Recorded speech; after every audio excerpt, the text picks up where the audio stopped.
afternoon's action here today. As you can see, they're lined up waiting for those big photographs that will feature on tomorrow's daily papers.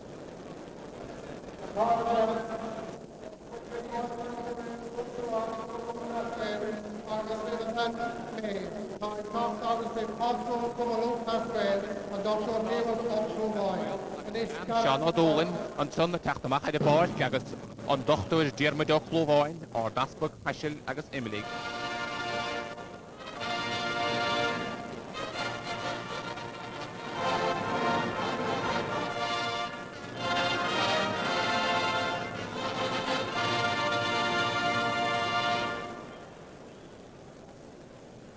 Agus iad I déanamh islí suas na céimena an so in Ardán I Ógáin, Tríndíadach híos fúine an so agus siniad na cuidin go bhfuil na fórne an so inniu I dtéar géad a bhuachtant, Kilkenny agus Cork dar nó agus Cork agus a Ghailib na sínsir. Agus mar sin go háil go meach anachchaíoch go deo agus na Cork an so an dáid inna go na minúis agus na sínsir. Cúg chréibh diag buite agus na minúid agus sícín diag buite ige Kilkenny agus dar nó ré órga ige Kilkenny agus Cork ó hebh na minúid idir 969 agus 969 sa tréimhse sin bhuiil Cork 6 chréibh agus bhuiil Kilkenny 7 chréibh agus na meacht in bhíon diag Habradán an féin chúpaí was mód a Cork agus Kilkenny a bhuiil chréibh minúid na héil.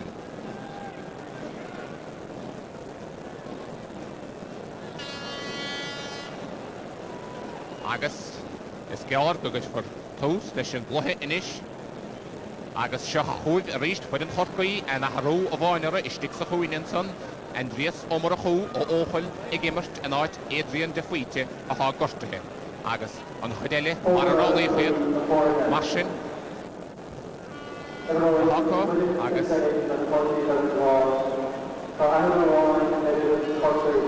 chuid an Kilkenny ar a bheile gan éon na harú ar a sú iad I gimmert mar a ránaí féad siniad an saniad Yes, I am, yeah. Féad láidire is síos a láslí I Kilkenny líam a hóna I hála hólacháin Austín de Cléir sémas mac Diarmada an dríos mac Thomas Big agus Sean O'Reilly agus cúlathe anna láidir fad ige Kilkenny Go to camera 6, hold the camera 6. agus chrochíidir sin a gréibh Tight láin. shot of the referee, camera 2. Again, the... Willie Barrett a mo ar a báidcilson I hantaú ar a dóid Habradánach agus cúpla nómad les báráilige so le gatha sé an stútar isteach atra. Michael, Yes? do you want camera 4 just to stay where it is? No, it can go out on the pitch. There's no... I mean, once the game starts, it can go on. There's no problem. Báidce chrópaigh nó táilfad fad chanimara Give me a crowd shot, camera 6, hold it there. Yeah, the big crowd here. agus Crowd flua anna bhuair ar fad an so agus iad Camera 5. ili itnú leis an dáchluhinis agus gan éon rómhíl chuige chuid for tús leis an diad ceannacha cehar lápáidce ar buramó an slitar caitisteach agus inimmert ar siúl an slitar bhfuilte amach haris a bheith líne Camera agus 3, pocht watch that bheith shot. líne It's a bheith gonna gán do right. Donal Keep your stay O'Neill. on that for the moment. Donal O'Neill a haigimir Camera 5, you should be in sa 6. líne lechúil ige Kilkenny. Agus tippin ar a chéadaíarach. Sinné blian ó Corcráin a há gimmert leis na minúis ben 3 blian as a chéile. Very wide, camera 1. Donal O'Neill agus Raymond O'Connell agus puck taobh líne a bheith gán do Corcráin. 1, 2, 3. Okay. Raymond 1, 2, O'Connell 3. a hócaigh an countsa gimmert sa chréibh idir bheánach le mala anna bblion im léanacha cégur clúifiad sa chluthe le cheannis.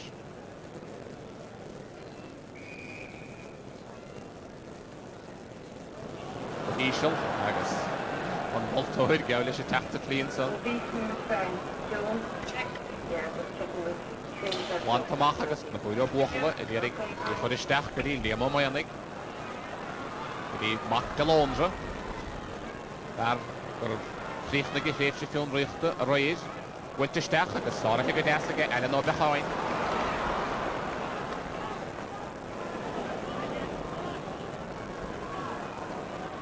Seamas mac Diarmuid tá bhuiitir siúd a go léam maannig.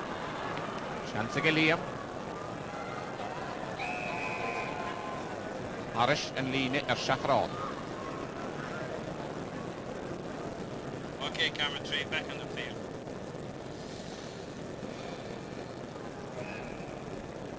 I keep on Corna losing go camera ihe I five. go Does he have to Kilkenny change sa chéad le. cable every time he moves? Anna bhuiile bhuiiltige bíanó Corcráin. Go dtí paramach a gáin I bhí lár páidce sa chluithe le cheannis. Na leapta sa hinniu ach bhuiilte go hol I go bara mar is a déobh líne.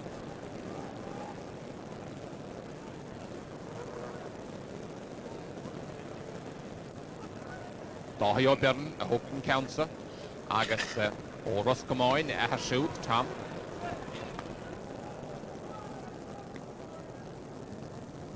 Agus Kilkenny éidir nún saoidir. Gantaige Seán ó riad. Seán ó Sibleáin. Arish an líne Shachran. Seán ó Sibleáin os na Seamróga agus a siúd Henry is rán ó Síntere le chuidan Kilkenny. Bile go ránóidí Síntir Kilkenny.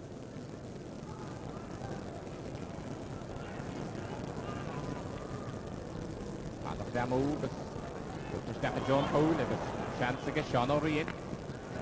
Anna Harú gentaige Níl ó Dónda agus bíanó Corcráin teachta gaudir. O gána hana bhacha tarsa mit a bhuaig. Andíomh mac cumascaig. Sáirithe sa fúinig a fergal ó riad.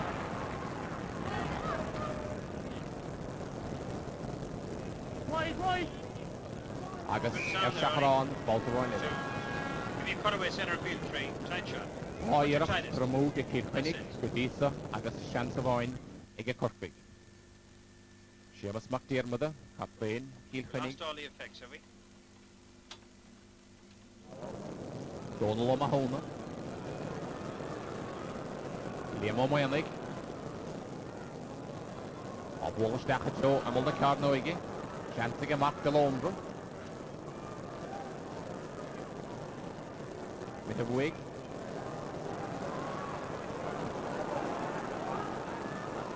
Corcaig go tréan ar an ónsaí. I dhéirigh an chéad scór a gháil. I tipara go dísa. Agus puc taobh líne ar a gan de Kilkenny. Tá bháil iasdianta go dáthaí ó Berndoid agus sé hénig a thócaigh an ceansa.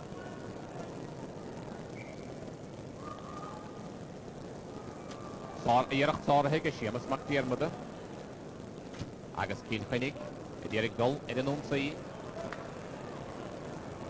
Ach, an slittar sáirithe go Christian Brynach. Bhuiilte go dtí lár páidce. Na bhuiile buachla I dhéirigh Corcaig a chuir an ónsaí. Bhain tamach áfacha go Seán ó Mellaig.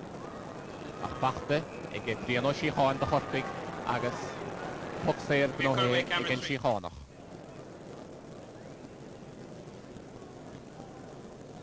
Agus bara mac é gáin a thócaigh an puc séirsa de Corcaig. Bhí sé gimmart a lár páidce an aig chuide. Ba sé ar scoil go dtí an mainistir thuaig agus bhuaig chláiste na bhlanáin ar a súd a na hinart. Bara mac é gáin deisige an chiad scór a gháil. An aig na gaithe agus cólín fachta ag bara mac é gáin an chiad scór de Corcaig.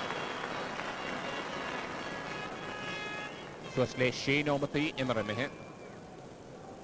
Agus bara anna hásta le sin.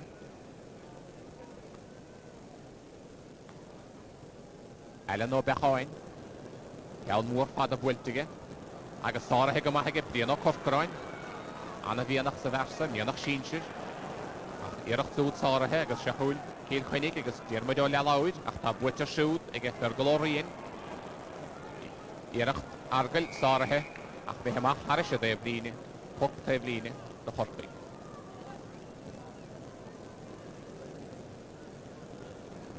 Bergal o rion a hwpig I sio. Weltig o hys olygu, lagu ar a chwig, agos Sorathe, I get Podrig o Tarail, weltig yn Farailach, weltig o hwma, haris y dras nôl. Podrig o Tarail, agos na ffwrne cwr cwsgwrige. Siwd y gymryd lys y glwb cian agos y gymryd i'n Richie Power.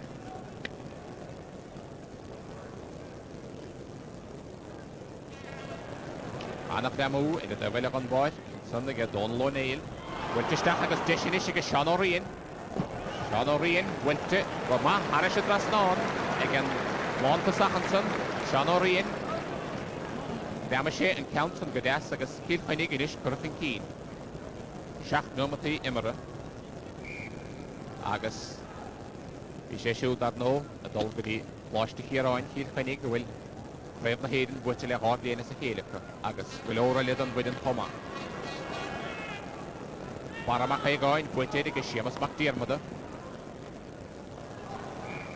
Ach, yn slitter y mynd dy ffrim hom oen Podrig I arri. Puck teflíne.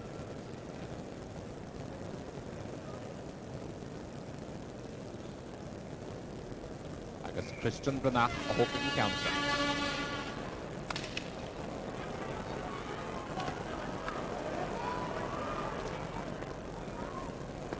Anwt ymwyl i'r dalofach, plant ymach ag Piliboloch goen, mach le tan, Sorathe hygit na chwilio bwchlo. Welty nhw'n gyda Padr Macawn. Macawn agos I welty I gysiwd gyda Raymond O'Connell o falo, yn achleis rwch ar Raynol. Agos di'r ein Donlo Neil ych do, ach Donald rofago yn edrych le, yn slitter I Donald, agos plant ymach gyda'r gwaith.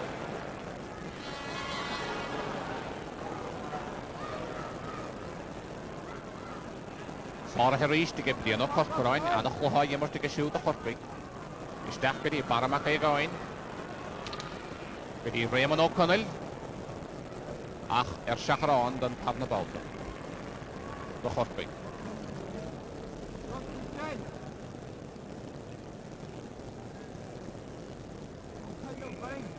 Elen o bechoen.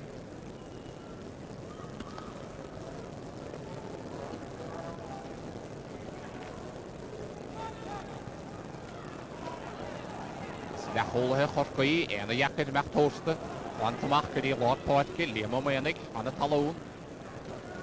Donlo Neil y di'r gest up, agos siachwn Raymond O'Connell. Raymond O'Connell gyda Baramach ei goen. Sorathe, ag Sean O'Malley. Agos plant ymach, ag Sean O'Malley, y Joe Lord Poetki. Ydol y Joan Clitterinis, Padr Macawn, dy chorpig. Agos Taidig Geiri, gybrion o Siachoen. Stach gyda Mark de Londra. Gyda Brandon Brynach, agos Siachwn Brandon, agos elastig dan Lon Foley. Agos Disig Liam o Menig. Agos y gwan i Stachanson, Pidin o Medi, agos y cwl, Einsihe, ond Sonigen. Do chorpig.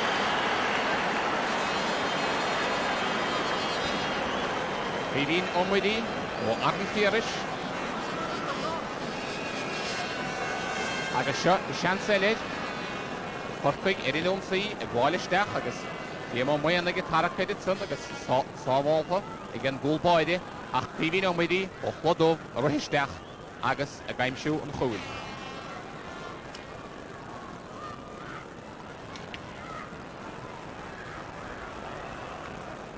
Sians y gyd, PS o dŵl hoeni, mach dy ffactolini, agos cwlin aim si hit i gyd dy Kilkenny.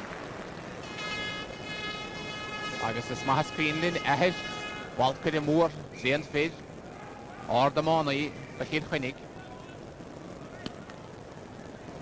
Agos loch tacaíochta na gael i, agos hyd. Ond son, yn diachan dyrig glwho.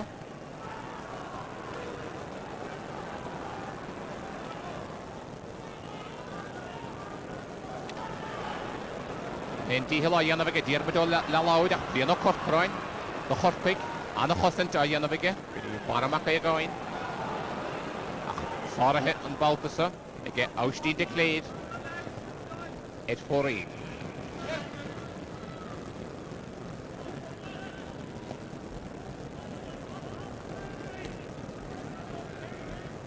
sí iirecht cromú ag Kilkenny ó cheann ag Cork. Éon am tíag imar mehe. Annach dem mú. Agus Calais yn son. Dienta. Et fodr go Farail. Agus puck sair da Kilkenny.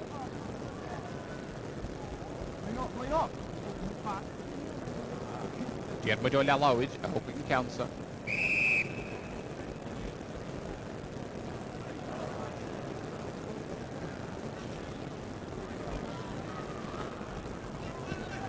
Wylte stach ach wylte roade y hemel a fydysyn.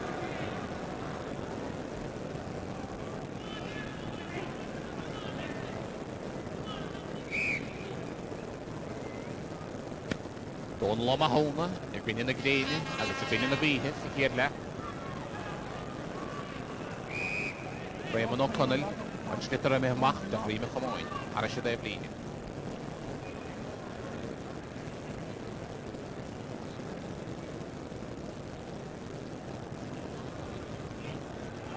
Don Loneil, y Kilkenny.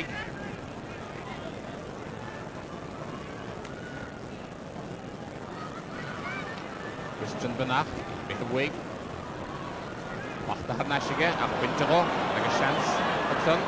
Ag NPS ma Comasbig, Gwyltistach gyda Diarmid o Lelawyd. Agus Gwyltistach ar ddedig y Sian Orien.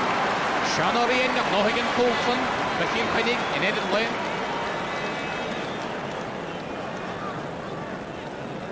Agus beg Dish Elegin yn Counson y Gishkint, yn Achtastach, yn Dries ma Comasbig. Wylte ystach yn Sonige, gyda Sian o Sheflaen. Agus Sian Orien, ond bontasach y Paracaide, agus y gaim siwn chwy. Agus ta Cwl agus Cwlin inis ige Sian Orien, agus ahrw a ynafig y Kilkenny, dahi o Bern gorstyhe, agus eisiau ag emacht yn boeth, agus gan mehe, ach sy'n o'n mynd i dir imara, agus onodau a hwrtystach ag y Kilkenny, dahi o Bern imehed yn boeth.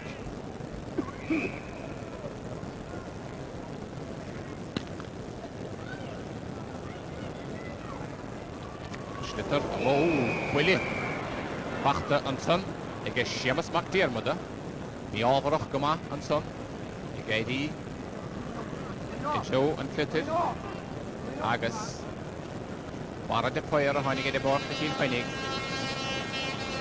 yn oed chohi i fern. Ond Schlitter y Hurling yn son, Siemas Mac Diarmid ag eidi, ag Willie Bachta agus e gortihe, o'r leis achryd, Will Fronlish, Rahan Pollidier.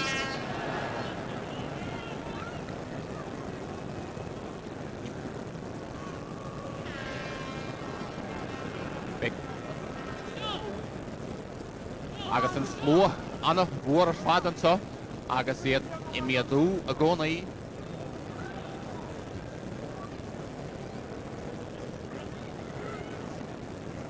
Anna holt a fynt as y loch agus anna holt a fynt as y byd big siwd.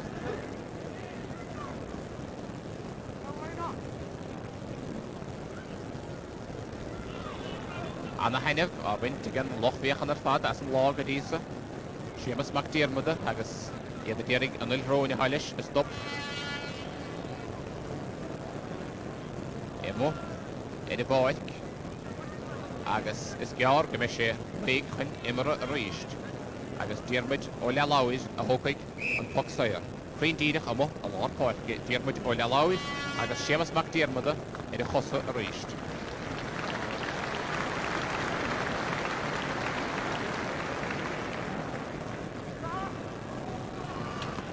E Joe ymol da car na oegi.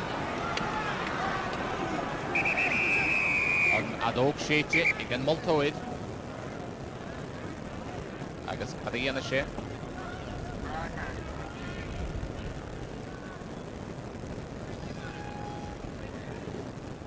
A se yn Schlitter a chahaf ystach atra. Eisiau diantige. Sian o Sheflaen, i'r tsarahig eb hadar Macawn. Macawn. Antamachige. Fanna Tevline, Arisha Tevline, Hookstassa, the Kilkenny.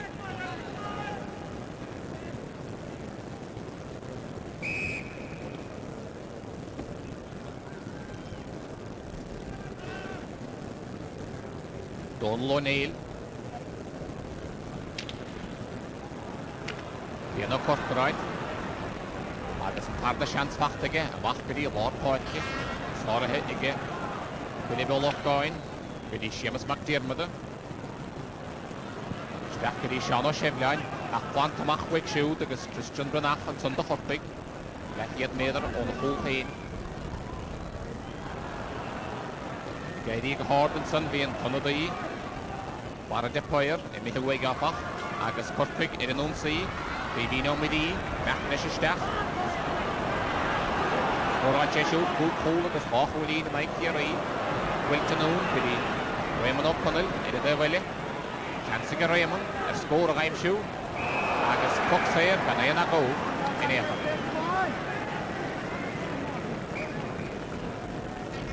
Agus a sé baramach é gáin a húpaig an council.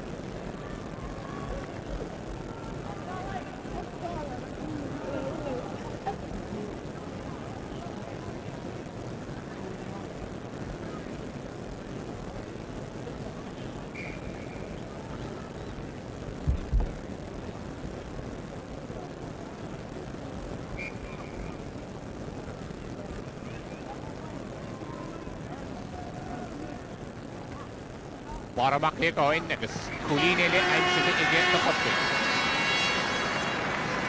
Cól agus céide cúlíní.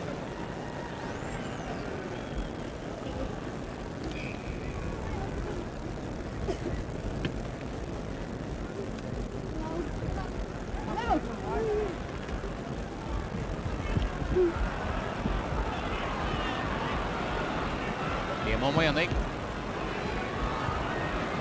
Leis sé bhuathraíonn agus anna dhéisige ar scór a gaimsiú ach roiíocht weig agus áirithe go neafaise ag an cúlathaí Kilkenny chlantamach Arisha Tevline.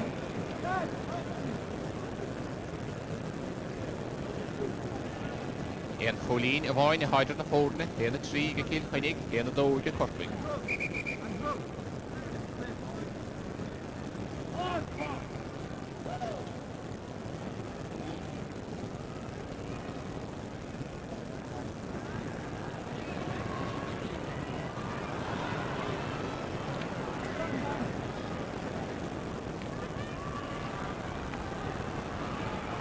Bhí nó Corcráin a ríist son agus trúr timppla cearan a chi mithhuaig an tunnaige an bhíos mac chumascaig go bhí Seamus McDermott agus Calís éid.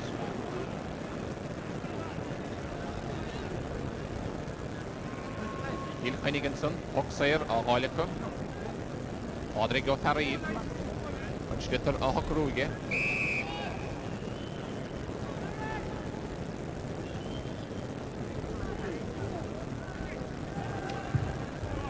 Wilte léana gitóig agus cúlín deas na Kilkenny. Chólín inis aimsithe ige Pádraig ó Taraíl. Agus chólín idir na fórna, chólín paras báid ige Kilkenny.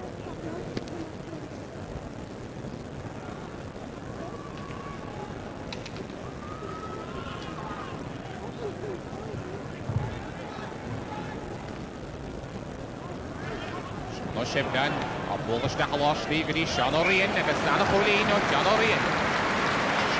Cúl agus chólín is dólam aimsithe ige Sean O'Rian go dísa. Agus sin snéan méide has górálpa ige Corpaig is fad go dísa.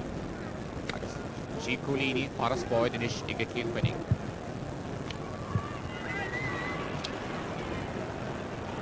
Bhí má maionaig a bólasteach sa chúine.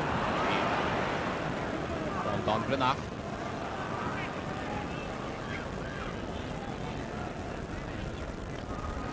Antamach go lárpáitge ige Kilkenny.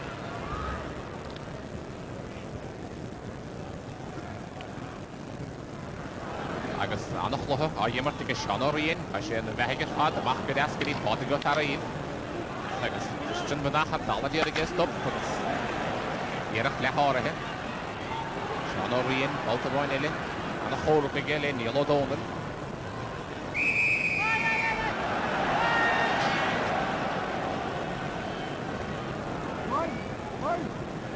Neil O'Donnell and Lon Paulinson, Pulu Shear. Counson a mé bach ar a déhlíine. Agus pop déhlíine le Kilkenny. Pádraig go Hurling. Bhfuil bácholín aimse hifid ísaige a hopn Counson.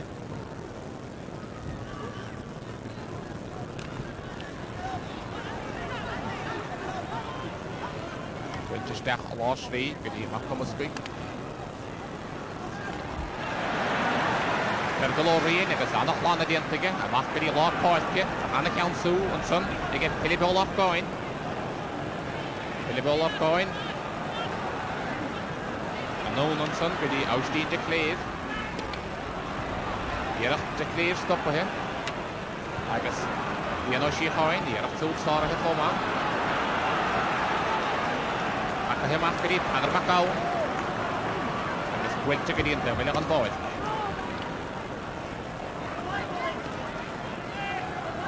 Rasta mahón agus Philibólach gáin ó Lochgáin in Edin le ach bhí sé tefmo idir é blin, bhí sé tefmo an báid gan Daltas.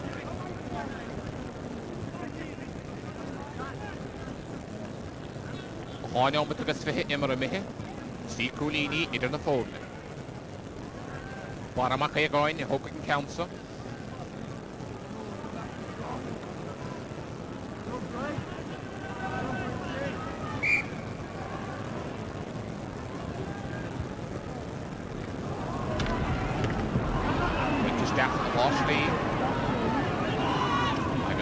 Michigan from Dublin nach.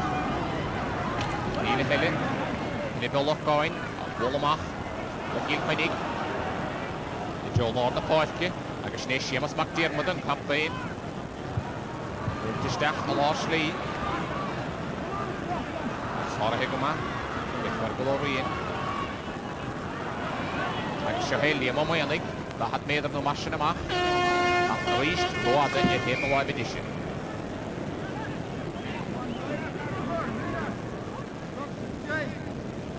Timir liam ó maoinnig le menúid leminí an rig.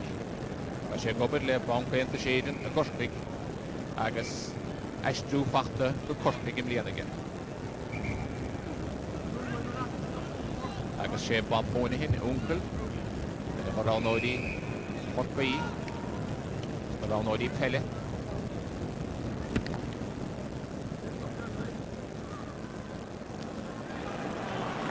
Bhíon ó Corcaráin, loich Corcaís na cúil go dísa gus Christian Banach ní sé bhatta fiordach Kilkenny gróbach oibh an baltas a seanna séblein.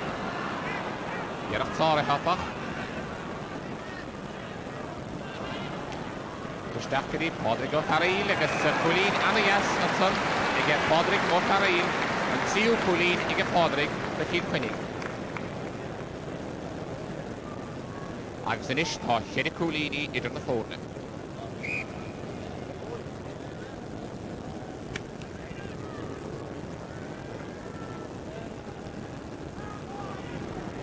Slitter am ó láta páidci.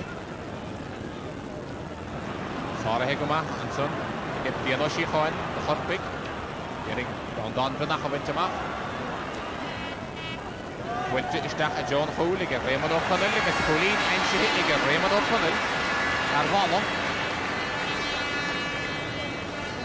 Agus sin ingreacht cúg nómataí de le hama an chomhlabháin idir na fórne. Sí cúlíní más mailet.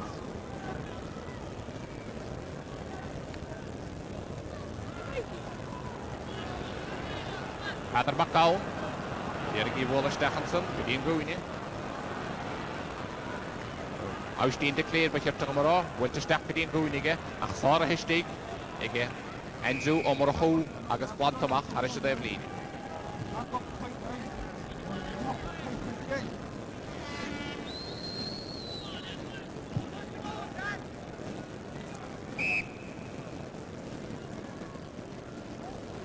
Puck déhlíne ach bhfuilte go hol agus anna dhéis ige Corcaig, bhí anna dhéis an son ige Padar Macáin ach an slipper buinte go. Bhfuilte Stech agus Pachta go deas an son. Ige Sean O'Shevlein agus Colleen aimsithe ige Sean na Kilkenny.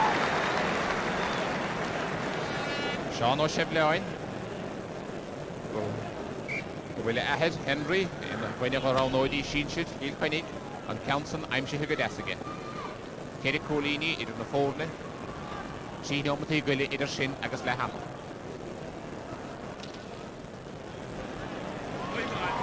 Agus Colleen eile fós aimsithe ige Kilkenny.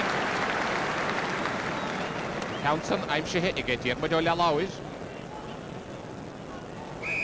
Par go raibh chúig chól agus 18 díag na Colleení aimsithe sa chraibh chomórtas aige sa le dosnig chluhan leanú. Agus scoilm go bhné an chiad scór in a bhuaig.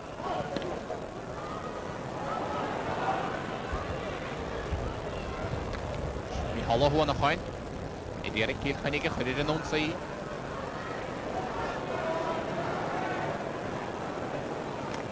Sean O'Shevlein. Anna Hábháil déantaige Fergalóiríon. Seo heb Rodrigo Ferraíd. Agus Andrew Omar a chúl ó óchail. Stíg sa chúine. Déanach súd sáirithe. Seansaige Sean O'Shevlein. Sean O'Shevlein agus Níl O'Donnell i Cork. Agus Puxfair nóithe ige Níl O'Donnell na Chorcail.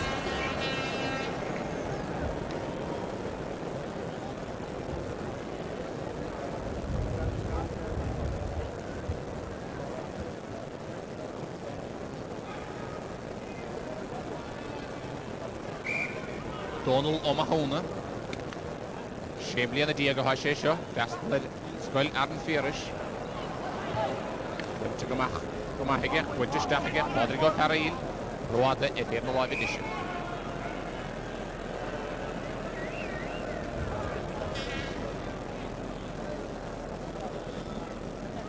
Séamas McDiarmid agus na húideó Buachla, na Blár Páiste.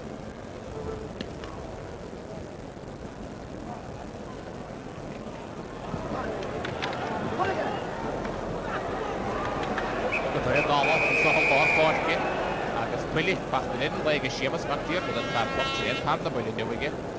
Bhí bhfuil róin níos túisce leis. Ach Willie Barrett, Obradáin an Multóid an in Slitter a chahabaisteach atar látamháin eile. Agus isteach a gáláid, Rodrigo Ferraíd, isteach a gáláid Séamas McDiarmid. Séamas McDiarmid a bhfuil ní Sean O'Shevlein. I dtíar Sean O'Rian a bhaintteach. Agus Diarmuid ó Leláid inis, seo hé Diarmuid ó Leláid. Seantar scór eile agus. Sin déanta go deasige. Á Colleen a chéile aimsithe an son ige Diarmuid ó Leláid go Kilkenny.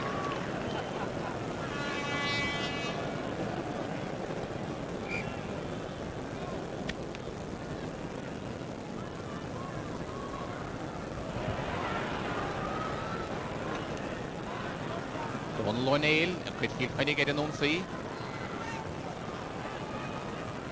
Sean O'Rian, Lantasach. Dírig Níl O'Donnell i churdo. Chuidlisteach agus seansa chól agus anna chól. Istig an son ag an Kilkenny, Rodrigo Ferraín a ruhisteach an son. An Slitter ag an gúlháid istig, Donald O'Mahony, Rodrigo Ferraín a ruhisteach agus aimse sé an Coulson, se haríist an Lantasach, Brandán Planach. Wolle an Clitted isteach i dro an chúil an gúlháid istig a gaidí go hard. An Slitter ige i mithimhaig agus Rodrigo Ferraín istig imol na cearn nóige chain cúl anna háchtach ach nóthú na Kilkenny. Agus inis tá cúl agus tí Colleení aimsithe go páir. Agus Kilkenny go mór an uachtar inis leis an scórsan agus seo hé Sean O'Rian ach fóraíl an Baltasar. Dóna éile héna trí agus bris agus duine ómatí fichead imre na hen.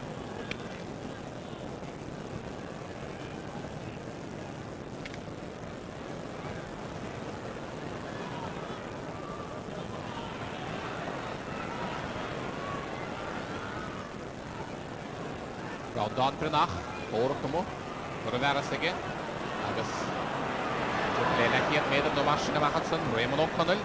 Raymond isteach go dtí baramach ag áin, seansaige bara, ba híisiil agus ápábháil an sunú bin, thola bhfuil siad agus í taca heamach tá sé le hama Well, the Anna Yeshinson, again Cork, ni red an Táileocha, an adóg séite again Multoid, agus lehama, seo deise levinid, imachnasteach, baramach gáid, ordíarach gadú, gwiltige, agus Well an Counson an polo, no an trasnán, agus páilisíach, bí ordíarach ige Cork ag hólach nó hú, ach, well, ní raibh sin andoid, agus seo a ríiste, imachnasteach, an son, an stitter gwiltige gydí baramach gáin, bara, rohisteach, gwiltige, anna chéan ar fad agus an trasnán, a bhfuilsí, an trasnán agus paca himach, agus mí á le Cork an táile Kilkenny. Sinean scór ag le hama, dóna Kilkenny, chéile trí ige Cork. Well, you'd have to say that Cork really could have done with that score. The last time these sides met in the All-Ireland final was 1988. Victory on that occasion went to Kilkenny. On the evidence of what we've seen so far, it looks like they will repeat that victory, or will they? Well, that's all to be decided in the second half. Join us for that after this commercial break.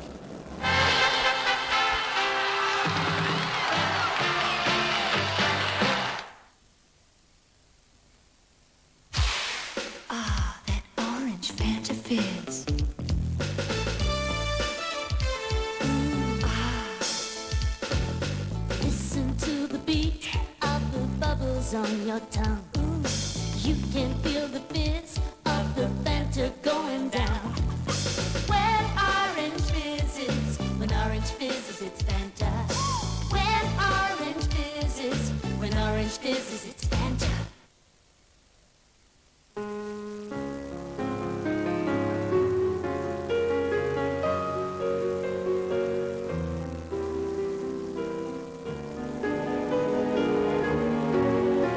Every homecoming should have its golden moments.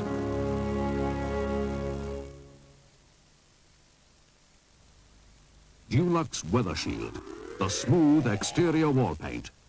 Tough enough to withstand constant driving rain. Tough enough to survive sleet, snow and ice. Tough enough to meet the searing challenge of the sun. Dulux Weather Shield. Beautiful, but tough.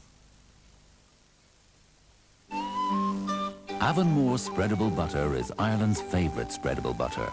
Avonmore spreadable butter spreads smoothly every time. And now for my favourite.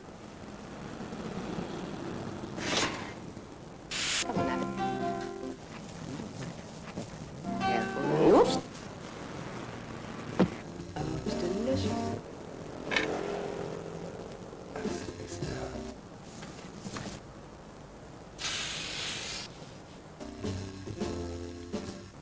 When the dust settles, pledge.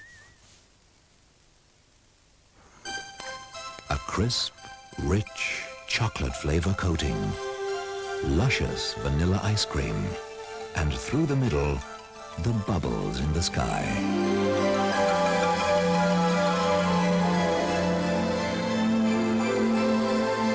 Sky is the new choc bar experience from HB. You can get carried away by the bubbles in the sky.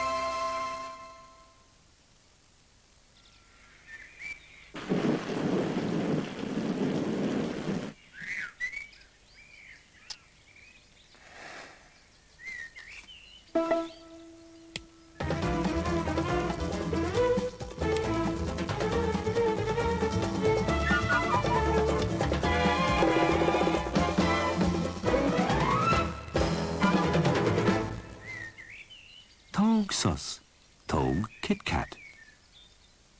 Best of luck from Nutty's Toymaster Cork. Their Christmas club is now open. The 60s, oh man, we was really cooking. Come to think of it, we was cooking. Yeah, I fell in love with them in the 60s, and now the kids are really into them. I think they're really tasty. They were fantastic. Well, they still are. Especially with a bun and salad.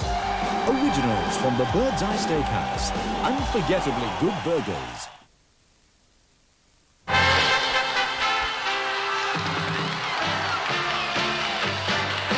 back to Croke Park again. Well, anybody heading to these All-Ireland finals today will have pretty much arrived at this stage. The Cork crowd, of course, will be in from much earlier to see their minors play. The Galway people have been arriving over the past 10 or 15 minutes for the senior game and later on. Beautiful atmosphere, beautiful setting here at Croke Park. Sun is shining. And you know, when you look back on tapes of previous All-Irelands, the sun always seems to be shining in Croke Park in September. You think that maybe the summers were better then? Well, maybe they weren't. Down on the pitch at the moment, the Artane Boys Band, as usual, entertaining the crowd. But something else that has become a tradition over the last couple of years here at Croke Park is the skills produced by the national school players, camogie and hurling, from all over the country in the colours of Cork and Galway today. But as I said, they have come from all parts of Ireland to give this exhibition here at half-time in the minor match. And now perhaps one person who's not enjoying the scene quite as much as the others at Croke Park today is Donal O'Grady, who's here beside me, because Donal, you cannot have been too pleased with what you've seen so far of your minors, trailing by 2-9 to 1-3 and things not going well. No, not going well at all, Michael, but it must be said that Kilkenny look far sharper, far cuter, and that they're dominating the game. They're playing their type of game. They've imposed their type of game and they're dominant now. Cork started off for the first 5 minutes and hurled everything on the ground and let everything go first time. And I think that was the only way that they could have success. Kilkenny wrapped in a couple of goals, a couple of points. Sean Ryan full forward and Dermot Lawler looked very sharp. Cork's back line 6 and 7, so it's a case of we badly needed Barry Egan's shot there to go in. That would have given us a bit of heart, but I mean, that's the way it is, and Kilkenny are in the driving seat and they look to have a won at this stage of it. Also with us on the panel today is Bobby Ryan of Tipperary. Now, Bobby, I've seen this Kilkenny team play through Leinster. They were very impressive in that. They continue to be impressive today. Their forwards are really picking off their scores. This is what impresses me. They just look up, quick shot over the bar. Yeah, very, particularly the full forward line. Donal said very clever. But I think from out the field, they're getting a great supply of the ball. I think we have to take into consideration that they were playing with a strong breeze, so they were obviously going to get a lot more of the play than the Cork forwards. But I do feel they are a little bit cuter around the goals, particularly their full forward, Sean Ryan, is very impressive, great catcher of the ball, and he's wasted absolutely no ball. One interesting point of the game, I know an awful lot of blocking down. I don't know whether it is that the Kenny players are good to block down or else the Cork players are slow to strike. I don't know. It seems like there is an awful lot of blocking down and hooking in this particular game.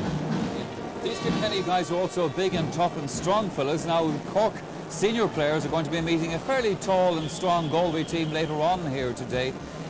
You know Cork hurling very well. Do you think Cork hurling has changed over the years? Do you think still skillful ground hurling? Gerard Canning mentioned it earlier on in his summary of the game. Yes, I still feel Cork have never lost their old traditional style of hurling. They play it very quickly out to the wings, and they're great ground players. Always have relied more on skill rather than the brawn strength. They have never lost that. Guys like Tony Sullivan will always win out in the end because they're so skillful. Cork are a very, very skillful team, always have been down the years, and this team are no different. Donal O'Grady, a word to you perhaps. Now, some of the senior players will have been watching a little bit of that minor match there during the first half. They'll be going into the dressing room now to prepare for their own game. Does it in any way demoralise the senior team if they see the minors taking a hammering, or is that just a different day's work? Have they their own things to look after? Yeah, I think basically they're concentrating on the senior final. Whether the minors win by 10 goals or are beaten by 10 goals, I don't think it makes any difference to them. They're watching the game really as neutrals, as just spectators, just to pass it 10 minutes to a quarter of an hour. But they're basically thinking about their own game. The senior final is what they've come about. The minor game really doesn't interest them. One other aspect of the game here today, win, lose or draw for whoever. Games like this, of course, are always the pointers to the stars of the future in the senior division. And here today for Cork, we will have 3 former minor players taking part in the senior game. And of course, always these minor games produce stars to look out for. Anybody that's impressed you today on either side? Well, as Bobby said, really, Sean Ryan, the full forward, has been excellent. He's very strong. He holds his ground very well, which is important on the square. And he's been catching the ball, and he distributes as well, and he has a good shot. But Bobby pointed out also that you need a good supply of the ball. I mean, a full forward is as only good as the ball coming into him. And Kilkenny, even though they are playing well with the wind, they're not concentrating the ball, just lobbing them into the square. They're moving the ball around from left to right across their forward line. But definitely himself and Dermot Lawler are two that have impressed me. They're very sharp, they're very quick, and they're very cute, that's what a forward's all about, really. All right, Donal, then you have almost conceded defeat for your minor team. You've seen the writing on the wall. Bobby Ryan, a last word from you. Do you think it is all over for Cork? Will Kilkenny win this one? No, I do not. I think the wind is going to be a big factor in this game. I think I would never rule out Cork team. No matter, I know from playing against Cork teams at any level, they'll always come back. I think you're going to see a good second half. And Cork will come back. And with that win behind, who knows what's going to happen in the second half. All right, cheer up, Donald. Where there's life, there's hope. Things might go better in the senior game. Okay, the players are coming back out onto the pitch then shortly. There's a nice shot of colour there. Of course, we've come to see this kind of Cork colour on big match day, whether it's in Munster or here in Croke Park. And we've often talked about these flags and the various colours, the universal flags of the Cork supporters. Well, as you can see, the Kilkenny team coming back out onto the pitch again. So perhaps we'll go back to our commentator again now for this final match in the second half, Micheál O'Shea. Agad agus cím go bhfuil ahrú a bháin ar an chorcaí ar an liad colm ó de leún ifir I fithe I gimartamo I lápáidce do chorcaí don parna le. Níl is a gyn go cétá I mihead an báid ach tá ahrú a bháin ar an liad dawn agus dar nó tá siad go mórchan dédig. Dó na le héna trí a láthar na huide. Snéan sanna roiile míad fiachantir.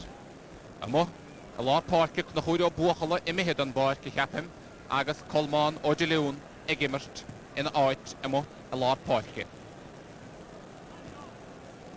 Be cór na gaithe ige corcaig sa tarna le agus, well, cúpla scór tapaig I tá stáilmhutha cé dheoig na scórna I bhsach an tarna le is gear go mehesagaig.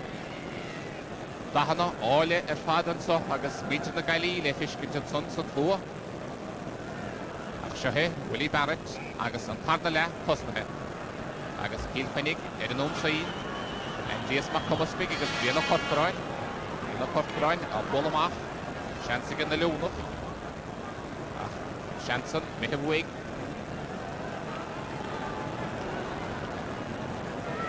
Fefsach an báid. Cwrdd na bíhe I gus na corcraig agus bíana sí cháin. Cachta dír, Enig Hawsen. Gwyrtistachige. Mac de Londra, I dhérig I bhólastach. Agus sehe, Raymond O'Connell. Mai sé scór, na corcraig. Olda car nóige, agus sárathe. Ige Alan o bechain.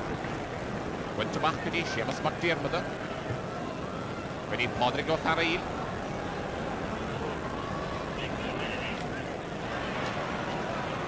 Sean o Sheflian y cwr o Chansor. Sara Mac fe goin. Ian o si choin. Man y talw. Idi Eric Portig y chydyd nhw'n sy'n Raymond O'Connell. Nacht y start. So gymeid am y marsin. Dytwyd bod hyn y iawdige. Agus blant amach gyda lord y poelge.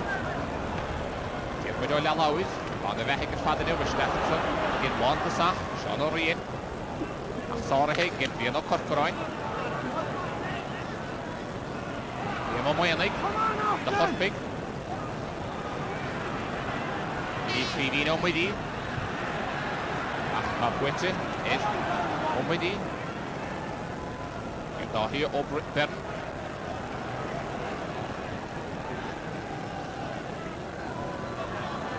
Fian o corcrain. Hwrdd yn son yr eich. Andreas McComasbig. Sehe Sean o Rien. Oed aws fy Kilkenny. Fi'r aws y Fiedle. Edfori.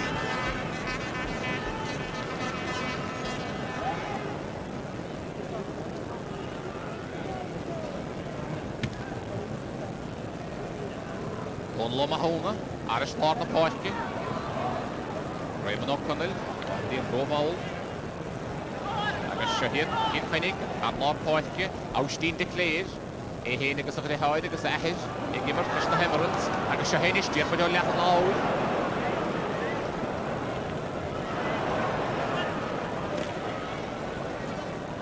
Argolor Rien, agus Fianna Corcorain, Heather McGowan, Captain. Finished in the corner. Job John Fenton, Sara Stig Spoonie. Michigan PV no Midi. Yerach Sara Gomach and Son. Bara de Poyer. Bara de Poyer, Yell Rocha High the Borgs to Tarnala, Ege Kilkenny. And Shahen Podrick O'Tharil. Podrick O'Tharil, Roada, and Hebel Clay.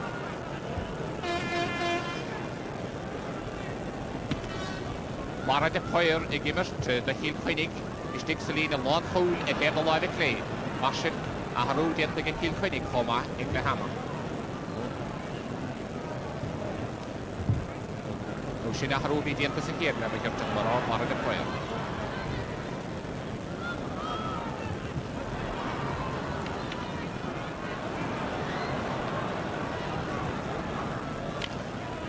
Cork get it on three, Mark the Londra, Agus Pauline and Chihigan.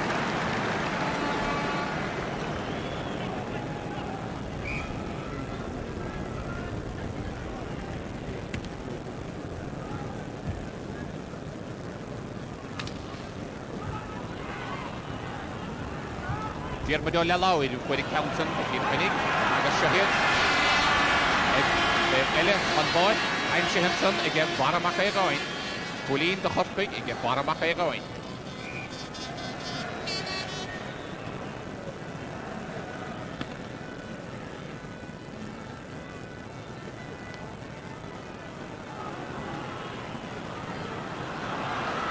Chance is again, Mark the Londra, a Hans in the move.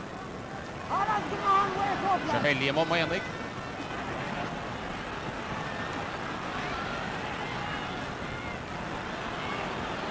Pivino Midi.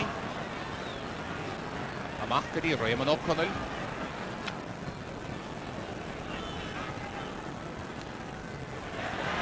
Agus Anna Pauline is Stevenson again. Pivino Midi, the hot pick.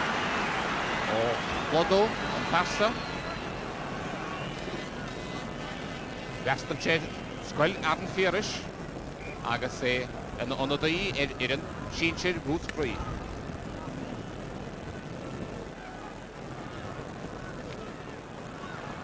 Go a day, Lehena Kuik, a lot of the way, double score on again Kilkenny. Shahid Pivino Midi, a reach to the John Fitted, and make him wake. Agus Planta Machak and me hollow hole of fine. Raymond O'Connell. Agus Erich Sarahe. Anna Hombrucht and Dave Leanin. And I do it Mark de Londra. Schlitter in the Helen. He macht the staff. I see score. Agus Palai Stiented. Mark de Londra the Sarah his staff. Sarah Erianzir. Agus Willie Barrett. Ronson. Mark de Londra, never his staff. Agus, Vera Edganzi is again, Sean O'Malley. Agus, Puxair, the Hortby.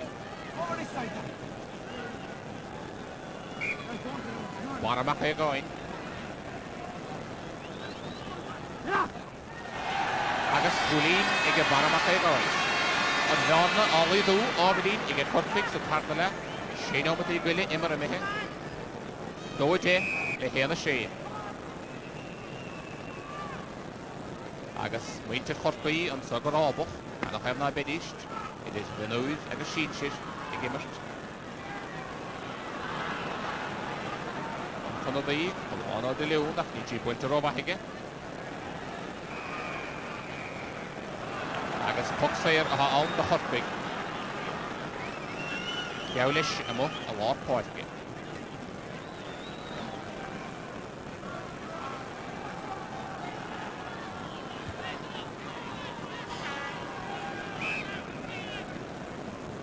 Diana Corcoran. Oh, Willie, oh, Diana Corcoran.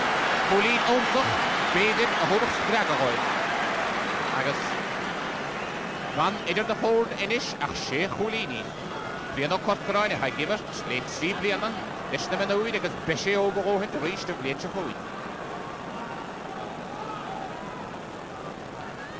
Daarna, alle doe, ik heb Corcoran, de derde gele. Don Loneel, met hier ben ik in ons zijn. Sean O'Rien, ik is zelf achter daar Jan begin. Schlitter in de hele, best team pollet. Agus top goed verder, agus chief ticket. En mij gemaakt de riep, hossen toy voor twee.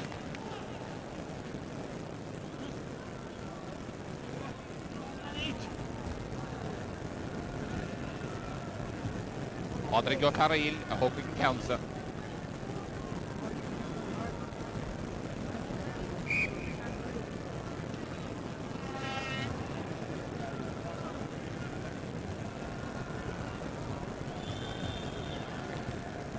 Rodrigo Taril. Hard agus Anna Cholini ag Rodrigo Taril. Inis tá Cole agus Jerry Colini aimsithe ag Rodrig. As dó a héine agus fad a Kilkenny. Héana seach ag Cork. Agus Ardán í ógáin a lán amach at fad a láhar na huide.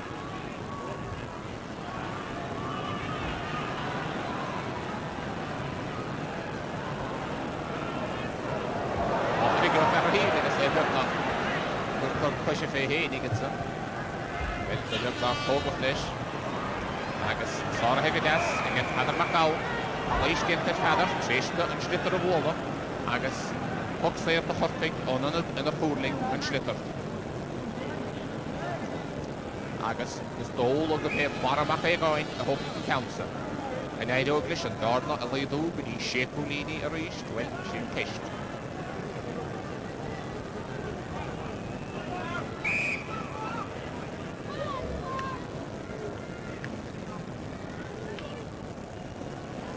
Baramach ei goen, gyhysiol a passion ein y ffordd o hwyr ar eisiau glasnol. Inis Shekulini idr na ffwrdd yn a hwyr, dros le denomati imre mihi.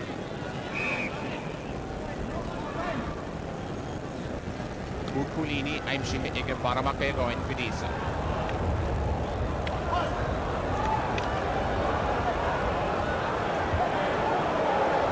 No Connell. Slitter mehe bwyg. Slitter hana he.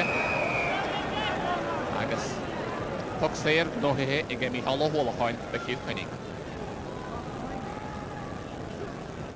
Mi hwlachain ag y bod yn y yn aig na gali agus oed cynni hige ach sio he Rodrigo Taril. Wel, ni baise Colleen o'n Gelson. Sora chystig sa hwnig ydy yn bydol lawyd. Agus sio he, di'r bydol lawyd. Agus Colleen nig ydy yn bydol lawyd. Kilkenny. Cedi Collini inis, ein sio he ig ydy'r byd choma. E hénig agus Sean O'Rien aws yn aig chos yn twydi Kilkenny agus ond y ele y tachtar y bod ig Cork agus iawn roch gwrbynnu Damien o Playmain agus ymwyd yn bod ta Christian Brynach Damien o Playmain gwrdd sgôr anna ord aim si hige dy Cork Mae Michel Lainio ac a hyd y bod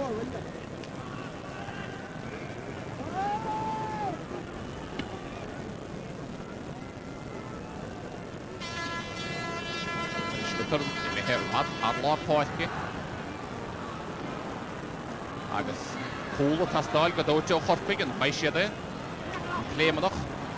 Y mechtastach. Rodrigo Taril. O stop.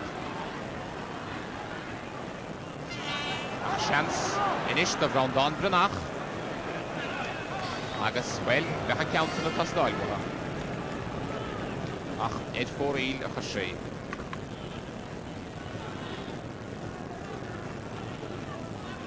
Háine am tíag imar a mithe.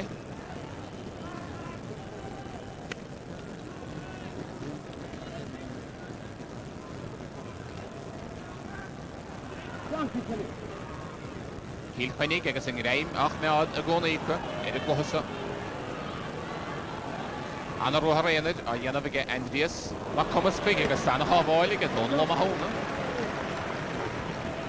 Siúrdas na Corpig bríon o Corcráin duine Brian. Agus sio heb baramach ei goen. Baragus anna lwys fe gwael ystach. Dienta gydasige amach byddi clifin o'n wedi. Agus Colleen das. Coel o'r dias yn tyn os na Corpri. Si Collini aim si hige clifin yn isbydisa. Agus hokol egen moltoid yn tyn. Hokol ege.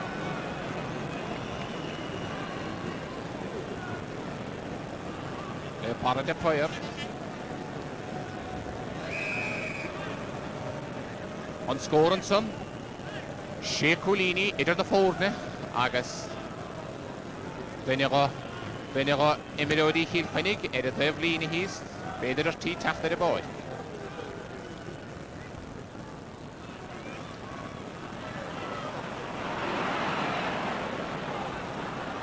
agus an dá idir sin siad, hís fúnin sa, ná dánaí ó gáin, chuid an chorpaí agus na galí, ach an imirt go tíana mo, a lád na páice, agus an countan a meachtasteach go dí Sean O'Rian, agus Cork le bert go dí Diarmid ó leáid, agus sehe Diarmid a meachtasteach, anas réan ar fad, is Shelley fóil. Put down the hole on son to get PSO O'Loyne. PSO O'Loyne, back the Factorini, and we can give us the Shinchit, Kilkenny Trogas, Yalroch, Gurbene, or Herr Corpeva. Sido Yag, the Hen and Irish. And Immert, Erai, Machterai, Gestiggenson, Machtestach, Kilkenny, the Gunsay, Passoil, Agus, Etieric Tarakede, and son. Og Chevlian, de koele het hier geen wollen mag. Ach. Die is dat doel ik het koel in de willen, en son ik get claiming on Padlock Portke. On Padlock Portke, Jamie and claiming. Ahoy get de Portke, le hammeroi, Chine, a Reimschick and Counson, agus inish. Well, a chance edash, ik get Corpig, maar geen nummer die die geha me he. Sido hier, de dona agus ní a chluthasa hart go fóil.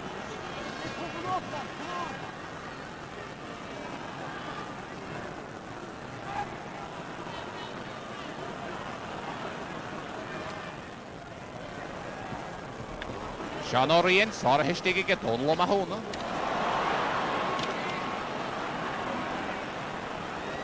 Diarmid ó leáid, gháilisteach, agus well College gentige in animal fóil. Ní sé hénig ro hasta.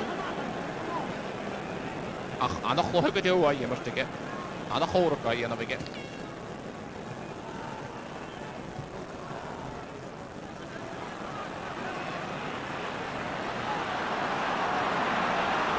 Agus baramach é gáin, ádrú har réanid. Edit alov agus poxéir gnóhi hige, agus Yalroch go bhfuil ahrú dianta ige. Kilkenny. Agus imiroidi na gailíon son agus sirlo tharail istig in a lár agus ietsú de fiachant idig glotha ó ma chéana. Baramach é gáin agus cúlín do chorpaig ige.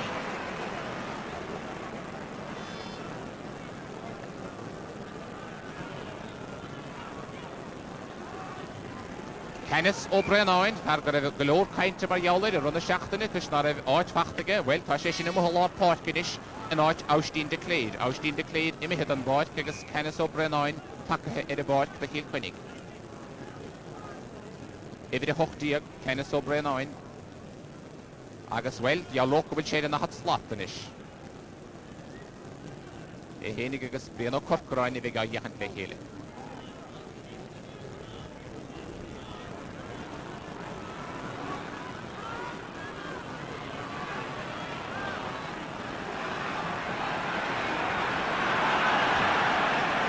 Dóg séte ag an moltóid agus boxéir a thuirtaige le Kilkenny. Seach nómatí díag imar a mithe.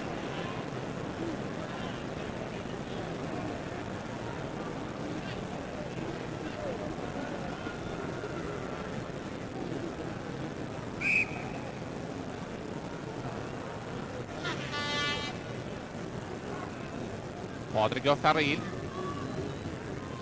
An bhaise scóra le fós. Wellte go hard agus harise drasnáin ag a Pádraig. É annach riine fadaniu. Cól agus cúcólíní aimsithe go dísa.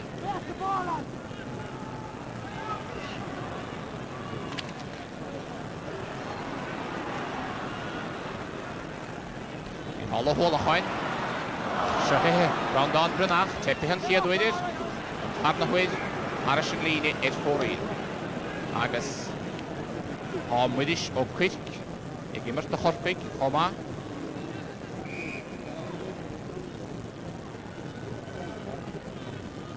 Muidis istig sa chúine sa lína lánta sachanis ag héanháid lé. Golóir athrathe marsin dianta ag an dáirin. Ach Kilkenny One and wachter a lot na huide. Andrew omar chu a cosint goma. Chance again with the shock pit. Ni hanne sé di de chance. Lanamach. Lantamach in the shafach. Ach Shahek Kilkenny agus Padrigo Faril.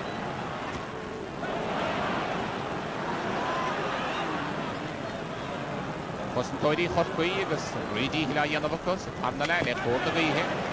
Council, Pantagadasiga, Raymond O'Connell. Padrigo Faril. Oh, flag! Giano Corcorain.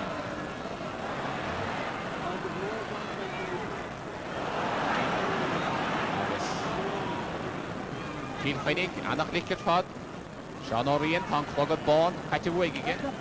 Agus Shohe, Pietro Dulhoinen, Harafoi the cool or Hen of Doy. Daffy Emma the Carnoig, Shemus McDermott. Full boy, the Tachtamach Gadas. One Loma Home. Agus Plantamach and Eden Lake, a lot of point. Cork initiatives. Below, Schlitter, Yimmer, Hannah alone. Agus Cole Castellan by Damien O'Playman, Cownelin. Agus on a hole at Damien O'Playman. Agus 3 and 4 for the Castellan. Hole, I'm Shahinish, Iga Damien. O'Hanna Shady Boy, Anna Yecker Dent again. Shahe Damien, and after Stach. The Cole hit him for it. Jana Sheen, Shelevik Tittich, Agus, Raumsach Quintas and Linton again. Shahe, Walish Dacharish, just Logan Water Fadigan. Nachtish Stach, Agus, Shahe, Damien Reishtinish, and Nachtish Dacharish, and a Huid. A whole Lagay Rachtan Trissa. May no Matigas, well, Lochtapich the Hotway is Burnish at Tinnel and a Huid. They are the leader Hipco, Agus Gohoban, my chance to cook or my neck Kilkenny, Jenny O'Mati, Parker, Inish, Agus Gan Edder the Fold, Achsi Colini, Agus, but Willish and Boer ever home the hot quick down, the addition Vachtanish, the other Corcorain, went to Stackedy and Goonig a shoot, Giddy, Omidi, Shahep Pivin Omidi, Agus, and the Loth of Afsa, if cousin or the Gaulish Dach. Nachtlish gevoel, Michael Road.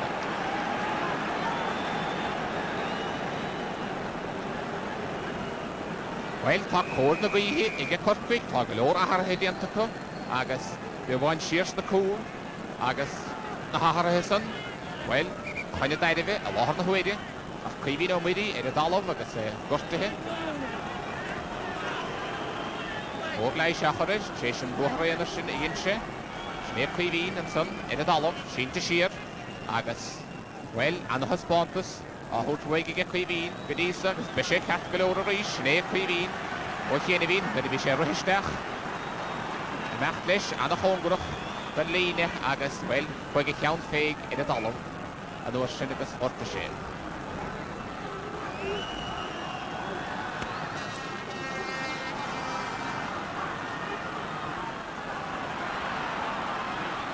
Agus Corpig agus Tachtaní ar Yanavaco, a lot of the Huidi. Mac de Londra, is Dajo, Emma Carno, get Roada, if him a live edition. Agus, well, I don't let Corpig, Machtan Keen to Flohus and Echar, the name of Machtan, not edition guy, when Derek Hoshi had a lot of the Huidi. Shaft no Mati Grilly. Either show. Agus, Clear for Floher. Kilkenny, Derek Dollar in on side. Agus Shahe, Dermody Lallowit. Then the rest of the Hesa Bill Hako, Winter. They get round on Brennan. Agus Shahe, play a minute, Shahe. Ryan Keen in the Vinson or Genevin. Schlitter, Sarah, sticks the Hooney. Again, Alan or behind. Wallabas, back the bar to Croke gets up. Again, Ryan Keenan. I never did the Lady. I guess Ghana did the hold, and full of wine. And a shahoe the Cork, a lot of it was betrayed and play enough. Ach, iarach zút sáirithe. Machta go siamas mar tíarmada. Sean O'Rian. Sáirithe go deasa go bíanó sí cháin. Bíanó sí cháin is deachgadí baramach é gáin. Gudí imol na cearnóige. Anna hábháil istig. Gel árás ó mahúna. Ach seohé, Raymond O'Connell, seansar scó. Raymond O'Connell le córachar dal chós. Stecha John Howell ach róada in éimna láda clé. Agus cadé mar bhachas a dhéanach sé a chorpaig. Fiú bháin mar amach idir na fórna ach áchólín an éireach le chun ceamsa na gáil. Agus onadaí eile i teach ar a báil na Kilkenny. Agus jau loch gur bé. Sémas ó carú le ha take head a báil na Kilkenny go dtíir. Onadaí eile fós. Agus sinné, Ryan Keenan an son. Agus sí cháin fachta an sonige ó locht éifiginsa a báid na Croke. Cork ar an ón saí, bí am maianig. A bol a steachgarí Clívín am idí, seansar scóir ag Clívín an aidóg le cóil a gáil, cóil a stick ar am an na cearnóige. Bhí an adóg séite. Agus níl an stórsan aimsithe. Bhfuil éana go Damien Clayman, gach tí chóil aimsithe da gadófia. Slitar buintisteach gudí Damien Clayman, tar gohfuil háchóil aimsithe go díosaige, ach seohéad is Damien Clayman, seansar scóir, cholín ag Damien Clayman. Bhí Callí Stiantonson in Cork, bhí an adóg séiting a Willie Barrett. Agus, well, híad a háchólín idir na fórna. Chéirí nómatí Willie Faulkner. Agus, máhuad Cork, well, Damien Clayman, an leach scórála ó haine sé a báid. An dédig, a Kilkenny háchólín fan céad. Annach le múige Brandán Brynach, agus Cork inis tréanaíireach dá dhéanamh chu. Seohé Raymond O'Connell.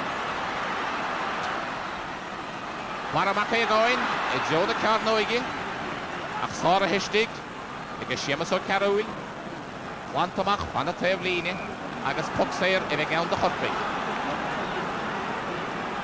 Na chéiníireach dá dhéanamh ag Cork ar an nána a léadú, Kilkenny agus a fódó hasamh go díosachta. Hadar McGowan, agus seansanis ag Cork ag Baramach é gáin. Baramach é gáin agus cholín aimsithe agus yn cymhod pentelisach. Hwylín tochtach. Sy'n o'n matig filion o masin ffoca ein chwylín y fawin idir da ffwrna. Na hyn i'r byrn sa bach y Croke. Bechan cefw hig coran sgil o eidyn yn grych nog da ffwrna cos gol. Ni latra a chan ten chwylín a lahar na hwydyn.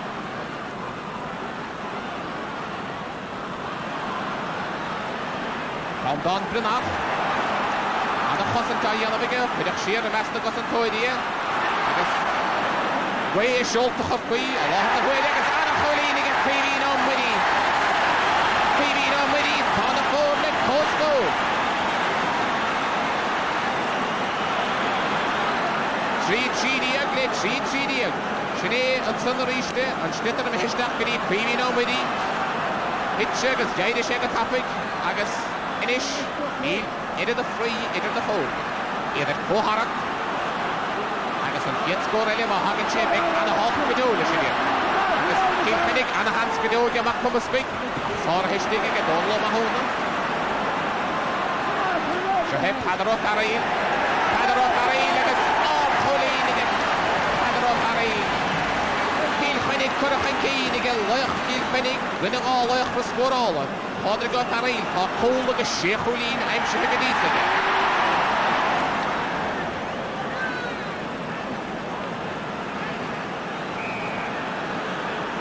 Kilkenny, gymryd yn cyn yn ahwyd.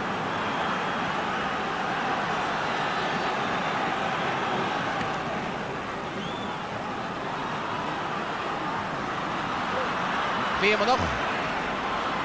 Wolen titit, de sterkere, Liam O'Mayanig, en de chance is zo.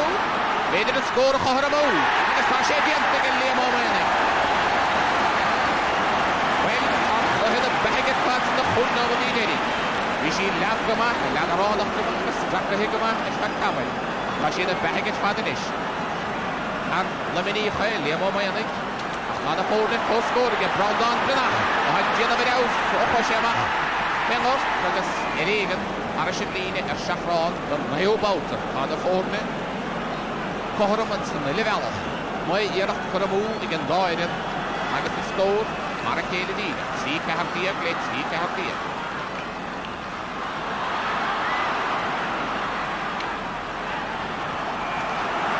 Hoogdruk dat bij Blieningen, Kilkenny, de Cork, Rijn Council.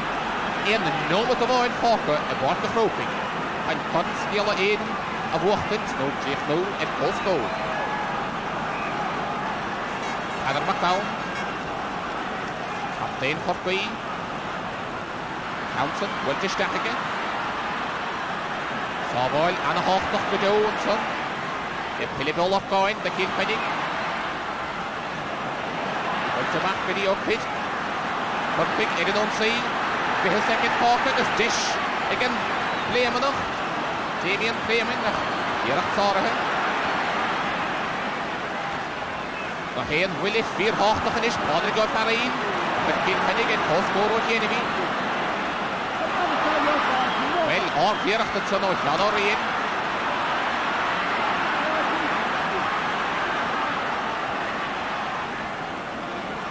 With the Stachel Ashley. Against Puxera out the Hutbig. Had Bishop is din over the hit Emmermehe. On the forward net post goal.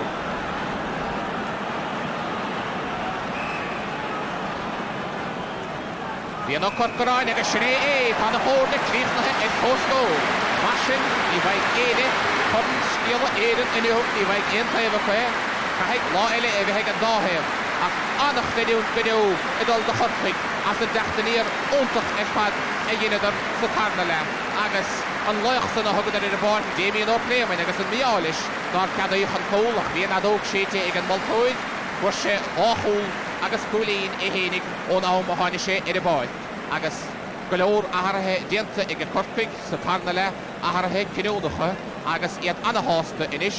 Gymig Dishiko, Wallet le Kilkenny en Ahoedig is tam Shiralta gymig Kilkenny saasta gemaakt, wil het harde chance wachteke, ach weer gewoon morgen kien, bouten awain, agus gur Kappa, Wallet Shiralta gur lo, weg een law, agus gemohedisch, die maschine wee, in Korkwig aan de Horuk het vaat, aan de hachten neer, agus zich neder, Wallet en Wallet, en Koharak le Kilkenny, en ele een wee, agus maschine, weg law ele, ik een law heer, agus the forward net value low of what you're croaking and so agus Brian Keegan agus come on the sauce the dead chase a shapeshe Pada Bargiel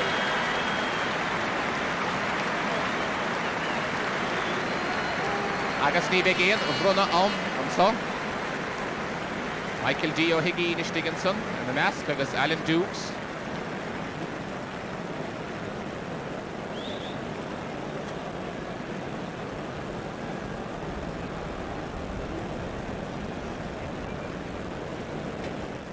Brian Keenan tried to slip quietly into Croke Park about 10-15 minutes from the end of that match. He didn't succeed.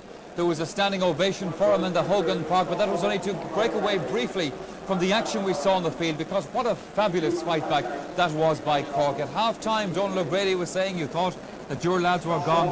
I can't remember seeing a more spirited fight back ever here in an All-Ireland final. Well, I didn't say they were gone, Michael, you were putting words in my mouth, but it was a very spirited fight back. They took the game to Kilkenny from the word goal. They hurled the ball hard and fast in the first 5 minutes, and I think Kilkenny had to draw their forwards back out the field to try and win possession, and bit by bit Cork got back into it. In fact, we could feel, maybe from a Cork point of view, Cork could feel hard done by Willie Barrett's decision to call back a piece of play when obvious advantage in Cork, and Damien Fellman got a great goal which would have levelled the match at that stage. But still, I think that they can be happy enough for themselves to draw here. I think so, Bobby. I know that you were impressed by what you saw there. Do you think the wind was a factor in that game? Because you mentioned the wind at half-time and said that you were convinced that Cork would still do this. Yeah, although you may think that it's a windy day, but on the pitch with the stands and everything, it can be quite windy on the pitch. It can be very deceiving, but I think it was a brilliant game, absolutely fabulous game. I enjoyed every minute of it. A typical Cork, I said it at half-time, you don't run them down. 84 happened does, and you have to have great respect for any Cork team, and they showed us today. And as Donald said, probably very unlucky maybe, and can feel a little bit hard done by because it was a brilliant goal. It's a pity, but I think great that both teams have a second chance, because it was really a game of two halves with the wind and so forth, and both teams have an opportunity now to come back and play. Cork played in the second half the way Kilkenny had been playing in the first. Exactly, this is the point I'm making. The wind was a big factor, and it's a pity that it did spoil the game, particularly at minor level. Because the senior game probably won't be so influenced by the wind, but in the minor game, the wind did probably play a great factor, as it showed. 9 points down at half time and come back and nearly stole the game. We have to, before we get on to the senior game, John, say a quick word about Damien Fleming, the corner forward who came on as a sub here. He scored 2 goals in a point. Indeed, he was denied 3 goals because he had the ball in the net when the referee called back play. But to me, he turned the game around for Cork. He did. He had a fantastic corner forward when he was in. But if you look at the Cork team that finished and the Cork team that began, I mean, they were switched all over the field. Place, yeah. And I think in the last 5 minutes, bringing Kevin Murray to full forward and Damien Fleming to left corner forward, it opened up the Kilkenny defence, and a defence that looked very sure-footed in the first half. They looked extremely vulnerable. Their cornerbacks were no longer the powerhouses that they were, and Cork came through their centre field half forward line and they opened them up. So I mean, Cork can be very pleased, but you had the full forward ending up midfield, centre forward, corner forward, and so maybe the switches worked. Okay, John, well, obviously relief then from a Cork point of view after the minor game. Now, one thing we learned during that match, although it's quite cool up where we are in this position, it's something like 23 degrees down there on the pitch. That's quite warm. The senior game, it's going to be much hotter from all points of view. It's going to be very warm down there, and the thing about heat is that it will sap your energy bit by bit, and then as players get tired, that's when the mistakes will come, and they make simple mistakes. And I've said it before, simple mistakes will cost you the match. When we look back possibly at this match that was just gone and the senior final, you can pinpoint maybe 1 or 2 little errors that have cost maybe Galway or Cork the game, and it's the heat can be a worrying factor, really. Yeah. Bobby, this time last year, I'm sorry, Bobby, just cut in on you for a second, because the President of Ireland is about to arrive at Croke Park. I'll talk to Paddy Hillary, and we'll just go over for the presidential salute, Bobby, before we take this point from you. On this absolutely splendid setting here at Croke Park, 64,000 people packed in, and the mass bands of the Artane Boys Band and some of the older Artane Boys Band members as well, just waiting for the arrival of our President in this his final year in office.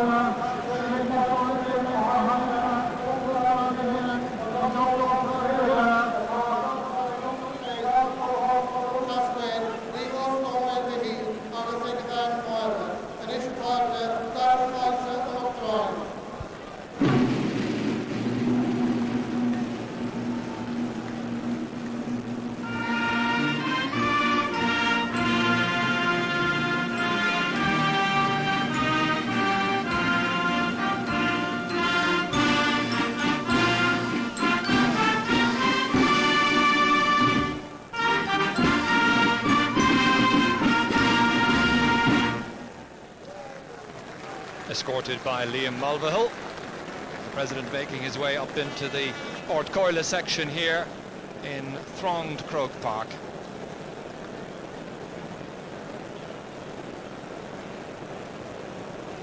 Yes, Dr. Hillary, a Munster man, of course, from Clare, but not too far from the Galway borders. I wonder where his loyalties will lie this afternoon. Bobby Ryan, I just cut across you there. I was going to ask you the point. This time last year, some 50 minutes before the throw-in in the senior final, what are Tipperary's thoughts? What exactly is happening now in the dressing room? Well, at this stage, Croke Park, they work it out to the very minute. Guy knocks on the door and says, right, you've got 15 minutes. Then he comes back and he says, you've got 10 minutes. Big pressure time. This is it.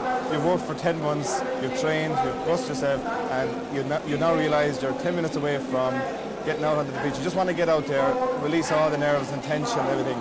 But of course, Bobby, sorry again, but the Tipperary are not entirely unrepresented here in Croke Park this afternoon, because the Jubilee team here today is the Tip team of 64 and 65. They're about to be introduced to the crowd right now by Micheál Murherty, so perhaps we'll go over and have a little look at that.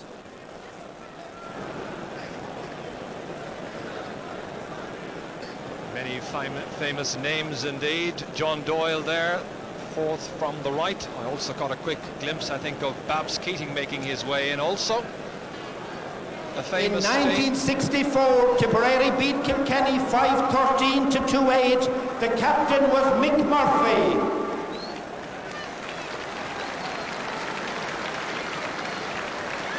In 65, they beat Wexford 2-16 to 10 points, and Jimmy Doyle was captain that day. Agus na Magra Elevi Low Erin of Lintashin, John O'Donoghue, the goalkeeper.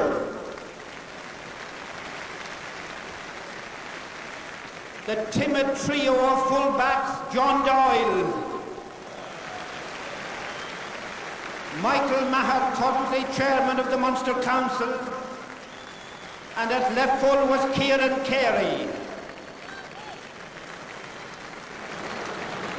And Martin Lalleen on the right, Michael Burns.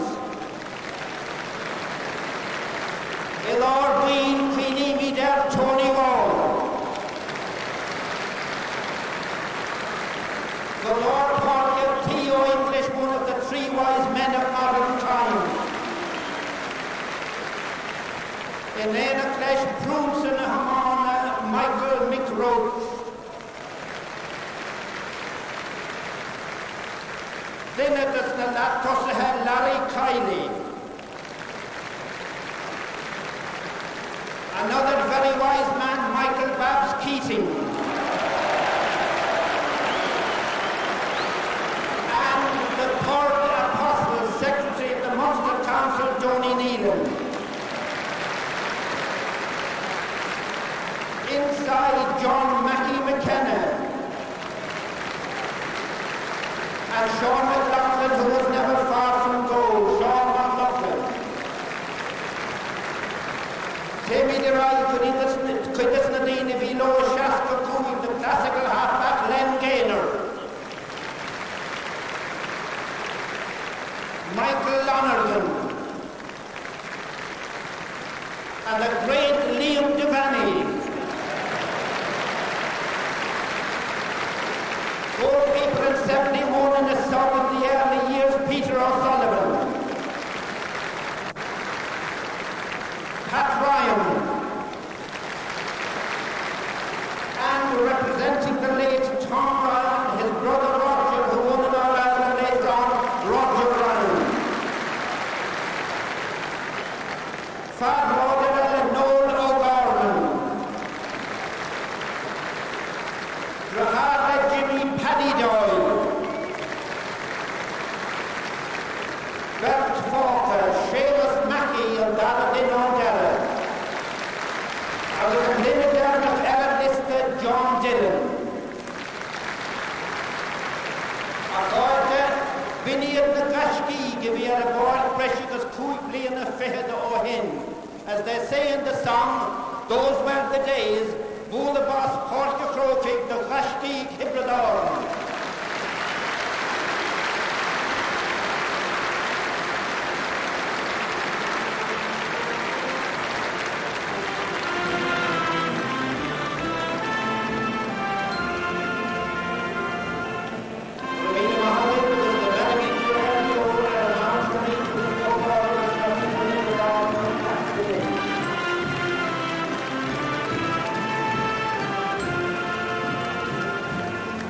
Well, as the Tipperary Jubilee team of 1964 and 65 leave the pitch at Croke Park, we turn our attention to the senior game. Now, the Cork senior players are watching that minor match, of course, very interested in the last 10 minutes of it, but they had to leave it, of course, to make preparations for their own game.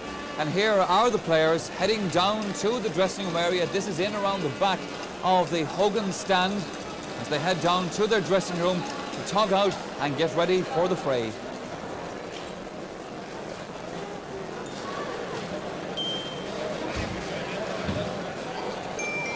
So there's the scene at Croke Park, a scene that we're going to leave just for a few moments because we're taking a commercial break. Come back to us right after that.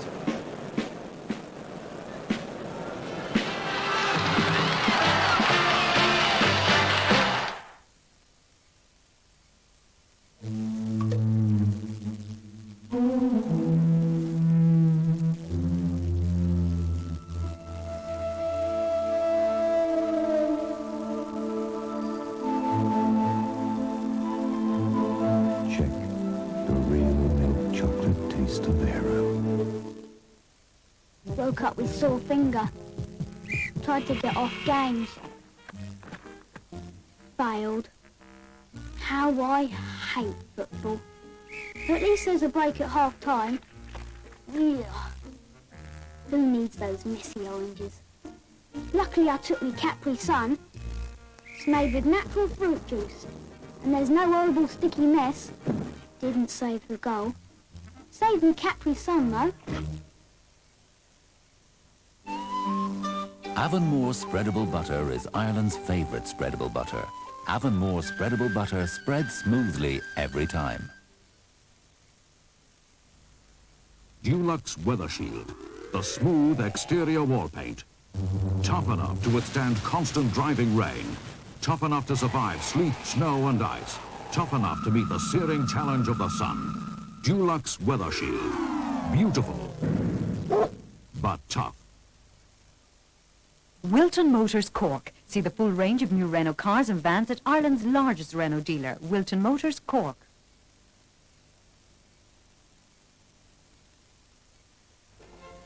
I'm going to get changed. The coffee's right there. Gold blend. I'm impressed. I'll get it, shall I? Hello. Good evening. Do you want the lady of the house?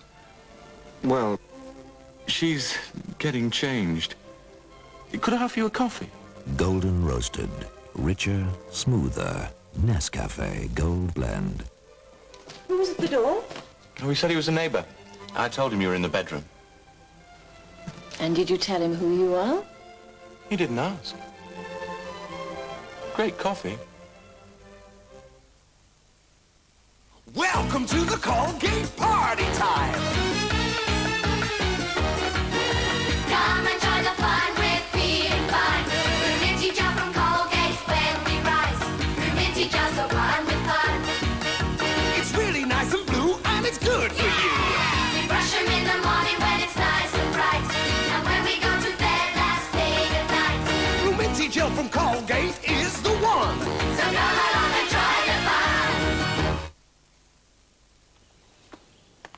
What's that then? Cheddary. Real cheddar cheese made spreadable. Cheddary. Spread the word, cheddar lovers. Laugh a lot. Learn a lot of French with the language game. Distributors, Banahans Clock Jordan. Best of luck from Noddy's Toymaster Cork. Their Christmas club is now open. I don't know what's happened this morning. The battle was supposed to start an hour ago. Here comes someone now. Sorry about the delay. My lot won't budge until they've had their Weetabix. But we're ready to start now. They've had their Weetabix. They've had their Weetabix. They've had their Weetabix. Have you had your Weetabix?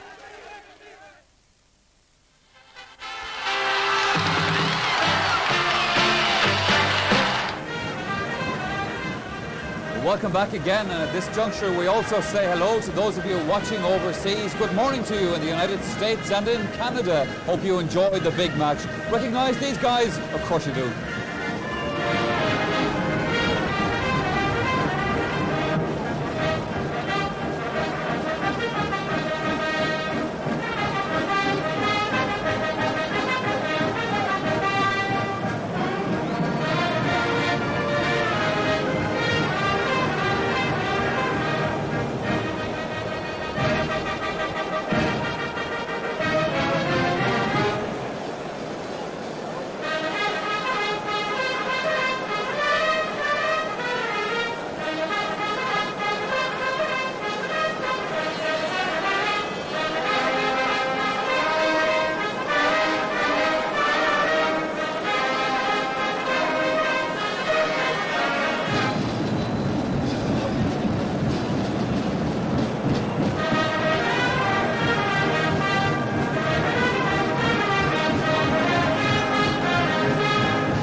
Yes, those old boogie-woogie bugle boys themselves, the Artane Boys Band, past and present, all 120 members.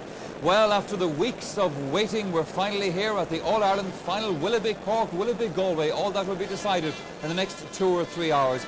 Getting the last views from the various camps down, visiting the dressing room area has been Jim Carney. Perhaps he can fill us in now on what the feeling is like down there. A tremendous din, a lot of excitement, tremendous atmosphere here at the Players' Tunnel. They'll be coming out here shortly, but inside in the dressing room, things are relatively quiet now. In the Cork dressing room, there was great excitement when they heard about that sensational comeback in the minor match. Everybody in the senior dressing room very anxious, very interested in what was happening in the minor match, and they were absolutely delighted for Dennis Collin and Pat and all the lads involved in the team in the background. Now they're in concentrating on their own game. Gerald McCarthy very tense, very anxious. Father O'Brien more relaxed, a smile for everybody. Jim Cashman came in early enough. Kevin Hennessy came in early. He wasn't smiling, Kevin. He looked a little anxious. Jim Cashman had a smile for everybody. He was in great form. I never saw a player as relaxed or as confident. Everybody in the Cork dressing room fit and well, all in great form, all dying to get on with the game. There's a spirit of camaraderie in there. There's a nice, relaxed, light air in there. I'm sure it'll get just a little harder, more tense in the next few minutes. In the Galway dressing room, well, they had no excitement for their minors this year. They weren't in it, so they could concentrate totally on the job in hand. And things were good in there too. Michael Coleman's finger, there was a little anxiety about that, but I believe he has thrown off the strapping. Lawrence Larkin, the vice chairman of the hurling board, told me that he wouldn't bother with it, although they hadn't made a final decision on that.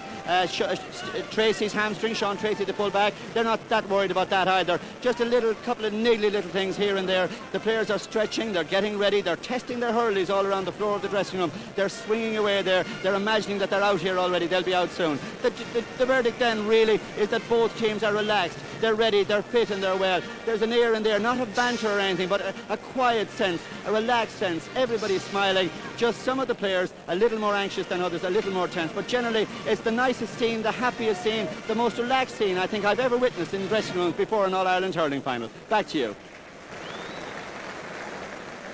OK, a relaxed scene then, says Jim Carney down in the dressing room area. Let's go back again to the Artane Boys Band and hear some more music from them.